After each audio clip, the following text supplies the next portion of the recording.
This story is about Karl Popper, who was thought of in his day as a great philosopher of science and had a tremendous influence through his book The Open Society and Its Enemies on the Velvet Revolution. People like Václav Havel were tremendously influenced by his work.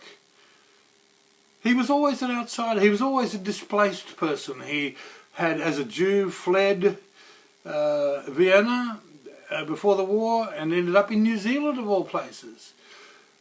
But he's now remembered, I think, as a great philosopher of gradualism. That is to say, he promoted what he called piecemeal social engineering. Piecemeal social engineering, or as some people called it, and he called it himself, tinkering. Gradualism. But that's not his major achievement. His major achievement is remembered in the commercial world. His major achievement, his major contribution to the philosophy of administration is the notion of unintended consequence.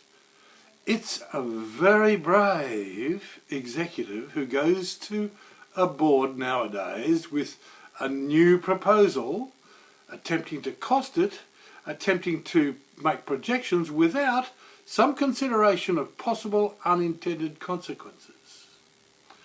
So yes, unintended consequences seems to have been tremendously effective. But there was an unintended consequence to unintended consequences.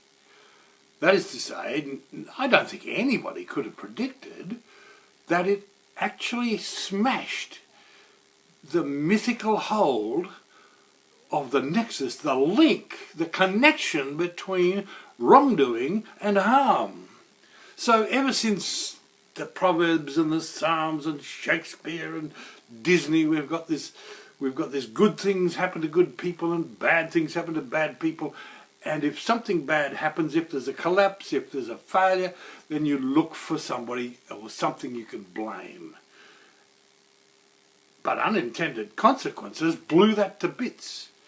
And that's opened the way for serious theorists of administration, serious theorists of sociology and of botany and of natural systems. People like C.S. Holling, Joseph Tainter have theorised that as systems increase in complexity, they become more stable, more effective, but then a further increase in complexity results in a reduced return on investment.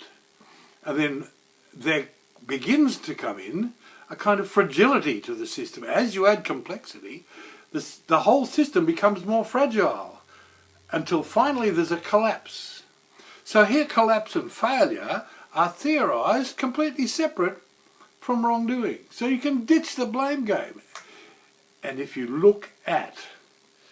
were to Google high reliability organisations, you'll find that these are organisations which actually reward failure, which actually build failure into the entire process, and celebrate failure.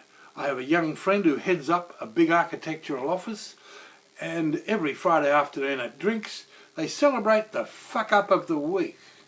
How about that for an achievement, Karl Popper?